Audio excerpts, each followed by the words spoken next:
గంజాయి మత్తులో బాలికపై అత్యాచారానికి పాల్పడ్డ బాలుడు కేసులో కొత్త కోణాలు వెలుగులోకి వచ్చాయి. హైదరాబాద్ దోమల్గూడ ఏరియాలో 15 మంది యువకులు గంజాయి ముఠాగా ఏర్పడ్డారు. 2 బాలికలను కూడా గంజాయి అలవాటు చేశారు. గతంలో గంజాయి గ్యాంగ్ పోలీస్ డ్రెస్లో వెళ్లి ఓ గంజాయి స్మగ్లర్ను బెదిరించి డబ్బులు వసూలు చేసింది. రోజు గంజాయి సేవించేందుకు డీబీఆర్ మిల్స్ వెళుతున్నారని పోలీసులు నిర్ధారించారు. ఇదే అంశంపై మరింత సమాచారం మా ప్రతినిధి ప్రవీణ్ అందిస్తారు.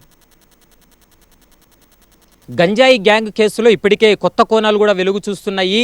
మొత్తం 15 మంది ఈ గంజాయి గ్యాంగ్ ఉన్నట్లు కూడా పోలీసులు నిర్ధారణకు వచ్చారు. మనం చూడొచ్చు, ఈ నెల 7వ తారీఖున జరిగినటువంటి ఘటనలో ఒక మైనర్ గర్ల్ని తీసుకువచ్చి 2 విద్యార్థులు దాడి చేసినటువంటి ఘటన సంచలనం రేకెత్తిస్తుంది. మనం చూడొచ్చు, ఇదంతా ఒక నిర్మానుష్యమైనటువంటి ప్రదేశం.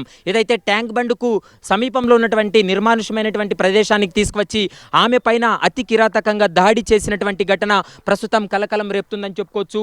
ఇదే ప్రాంతంలోనే బాలురు ఉన్నారో వారు ఇక్కడికి తీసుకువచ్చి ఆ పాలిటెక్నిక్ చదువుతున్నటువంటి విద్యార్థినికి మొదటగా గంజాయి ఇచ్చారు. గంజాయి ఇచ్చినటువంటి సమయంలో ఆమె పూర్తిగా కూడా అన్కాన్షియస్లోకి వెళ్ళిపోయింది. దీంతో ఆమె బట్టలు తీసి ఆమె పైన పైచాచిక ఆనందం పొందినటువంటి సందర్భం ఉంది. ఆమె పైన బ్లేడ్తో దాడి చేసినటువంటి ఘటన. ఆమె ప్రాధేయపడుతున్నప్పటికీ కూడా కనీసం కనకరించకుండా పైచాచిక ఆనందం పొందారు. ప్రస్తుతం పోలీసులు అయితే అనేక కోణాల్లో దర్యాప్తు చేస్తున్నారు. అమ్మాయి అరుస్తున్నటువంటి అరుపులు విని ఇక్కడ ఉన్నటువంటి స్థానికులు వెంటనే ఘటనా స్థలానికి చేరుకున్నారు. అప్పటికే ఇక్కడి నుండి 2 మైనర్ బాలురు కూడా వారు పరారైనటువంటి సందర్భం కనపడుతుంది. పోలీసులకు ఇచ్చినటువంటి ఫిర్యాదుతో ప్రస్తుతం 2కి కూడా ఫోక్స్ యాక్ట్ కింద కేసు నమోదు చేసి ఇన్వెస్టిగేషన్ చేస్తున్నారు. ఈ కేసులో ఇన్వెస్టిగేషన్ చేస్తున్నటువంటి సమయంలో మరికొన్ని సంచలనాత్మకమైనటువంటి విషయాలు కూడా బయటపడ్డాయి.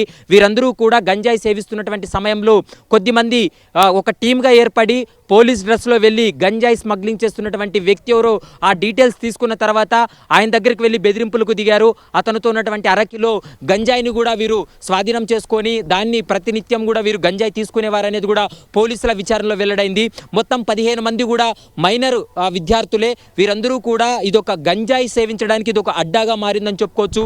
ఈ ప్రాంతం అంతా కూడా మనం చూడొచ్చు, ఒక నిర్మానుష్యమైనటువంటి ప్రదేశం.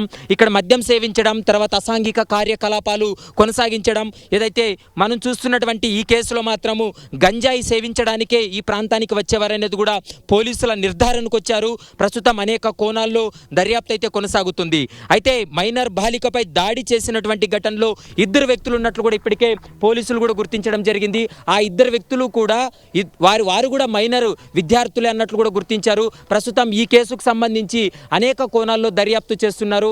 ఆమెకు గత 2-3 నెలల నుండినే గంజాయిని అలవాటు చేశారు. ఆ బాలికతో పాటు మరొక బాలిక కూడా గంజాయిని అలవాటు చేసినట్లు కూడా నిర్ధారణకు వచ్చారు.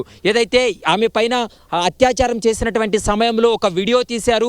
ఆ వీడియోని డిలీట్ చేస్తాను, నువ్వు నేను చెప్పిన దగ్గరికి రావాలంటూ కూడా వారు చెప్పడంతో ఆమె నమ్మి ఇక్కడికి వచ్చిన పాపానికి ఆమె పైన మరొకసారి దాడి జరిగినటువంటి ఘటన ఏదైతే తెలుగు రాష్ట్రాల్లో సంచలనం రేకెత్తిస్తుంది. ప్రస్తుతమైతే పోలీసులు ఫోక్స్ యాక్ట్ కింద కేసు నమోదు చేసి ఇన్వెస్టిగేషన్ చేస్తున్నారు. ఎవరైతే ఈ కేసులో ఇన్వాల్వ్ ఉన్నారో వారి పైన కఠిన చర్యలు తీసుకుంటామంటూ కూడా పోలీసులు అయితే స్పష్టంగా చెప్తున్నారు. ఢిల్లీలో జరిగినటువంటి నిర్భయ ఘటన తర్వాత హైదరాబాద్లో ఆ స్థాయిలో జరిగింది ఈ ఘటన. ఖచ్చితంగా మరొకసారి ఇలాంటి ఘటనలు పునరావృతం కాకుండా చూడాల్సినటువంటి బాధ్యత మాత్రం పోలీసులపై ఉందనేది కూడా స్థానికులు ప్రధానంగా డిమాండ్ చేస్తున్నటువంటి సందర్భం అయితే స్పష్టంగా కనపడుతుంది. కెమెరా పర్సన్ గజానంతో ప్రవీణ్ కలవల, HM టీవీ, హైదరాబాద్.